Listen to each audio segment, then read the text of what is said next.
Local attention turned to an extent, if you can ignore some of the global noises that are out, to that SARB bulletin that was released. And key there is the fact that we've seen that current account deficit widening to 3.1% of GDP in the first quarter. To what extent should we be concerned?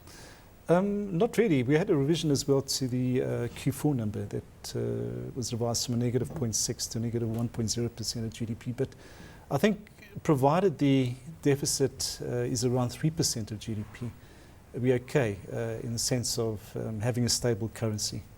But I think we've got to look at other things as well, the financing of it. So if you drill down a little bit into the financial account of the balance of payments and just see where those flows came in. They didn't come through the portfolio markets. In fact, we had a net outflow. FDI, there was also a net outflow there.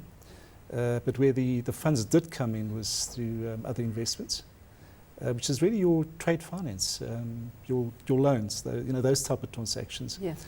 Does it concern you at all, Colen, that that we're not seeing this finance out of portfolio flows and the like? Well, yes and no, and it sounds like an economist cop-out really, but it is, because if one looks at the portfolio flows, there's an interest rate component, the bond market to it as well. But there had been also in Q1 an inflow through unrecorded transactions, quite a healthy one as well. Something like 28 billion rand came in through Q1. So foreigners were probably still looking for yields, although they may not have found it in the bond market, they may have found it in other interest rate markets. So it's conflicting signals really, but yes, I think one has to be concerned in the sense of the flows coming in aren't of a long-term nature.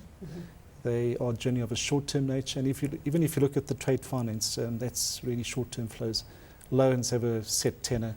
They need to be repaid with interest as well. So there'll be an outflow at some point. Where the optimism seems to emanate from is that we are growing faster than the deficit is. I mean, if you're looking at growth in spending, it's accelerated to 8.3% in the first quarter of 2011 from 2.4%, and that quite a significant jump. What have you made of that figure? Yes, the growth in the consumption numbers very widespread. It's coming through household consumption expenditure, it's coming through gross fixed capital formation, it's coming through government spend as well. So the spending or the consumption has been broad-based. So I think that's the healthy aspect of it. But I think one's got to ask the sustainability of those flows, whether it's going to continue Q2, Q3. Certainly the deeper in the year we go, we talk about price increases, we talk about inflation rising, interest rates possibly going up, so that will sap some of the energy from the household side and the overall consumption number as well. So although Q1 numbers are healthy, I think one's got to look beyond those. They are historical figures. We've got to look at the numbers ahead of us. Of course, just drilling down into some of those factors, I mean, income growth is one of that, and inflation expectations goes hand in hand because how much disposable income is at hand is the key question right now. We've got CPI tomorrow, PPI data being released on Thursday as well. What are your broad inflationary expectations? Inflation's trending higher. I think we've reached the bottom a good couple of months ago. It's a question of how high it goes. My feeling is that it does breach the upper end of the target range. It's unlikely not to if you consider the number of cost push pressures that we're looking at through administered prices, electricity. Fuel may come down in 1 month, but the trend is high. Food inflation is on the up, property taxes, toll road fees as well coming in. That's probably also in the pipeline. Yeah. So I think collectively the price pressures are there to pressure inflation and probably push it out the target range. I think the Reserve Bank is right in calling for that breach in Q4, but also at the same time it signals high rates probably around the same time. Of course, when it comes to rates and where they're headed in future, there's considerable debate as to when that tightening cycle will begin. Will we see it in the fourth quarter of this year or early next year? Which side of the debate are you sitting on at this stage? If I look at the markets, the FRA market, for example, is a bit split between Q4 this year, Q1 next year, but I think one's got to be guided by what the Reserve Bank has to say.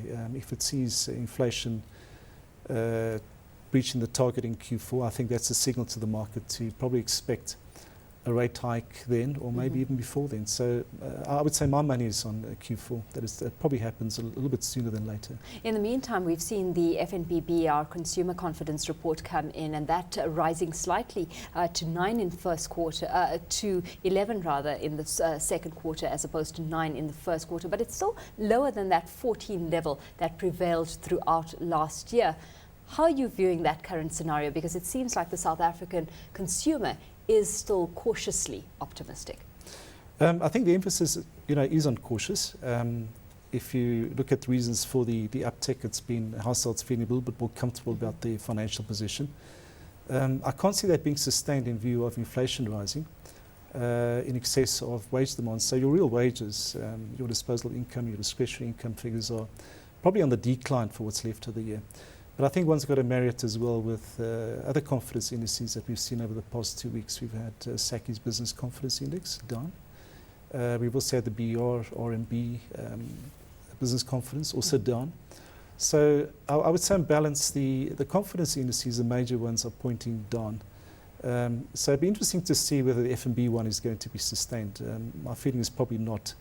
Over the balance of the year. I think there are too many negative pressures. Of course, when it comes to an index like this, you've also got to drill down a little deeper in terms of which groups of consumer are spending and where exactly they're spending as well. And in that regard, there have been quite a few distinctions, specifically with regard that we've had relatively low confidence expressed on now being a good time to be delving in and buying durables, for example. Absolutely. Well, if you look at the confidence indices broadly, we've seen quite a massive drop in confidence in the retail sector, for example. Manufacturing has maybe moved sideways. Construction has ticked up a little bit, but not, I think, sufficiently to be enthusiastic. But I think where it has mattered and dented confidence broadly through the indices have been on the retail side. And I think for good reason. Consumers are probably thinking about postponing consumption in view of the current economic climate. The labour market is only now adding jobs, but still is very fragile. And touching in on that, I mean, we've seen the formal employment figure edging up 0.6% in the first quarter, and that also bringing a little bit of relief. Yeah, somewhat. I think, if one looks even more broadly, if you look at the household debt figures, they're starting to, as you saw through the quarterly bulletin today, they're coming off, but maybe not quick enough.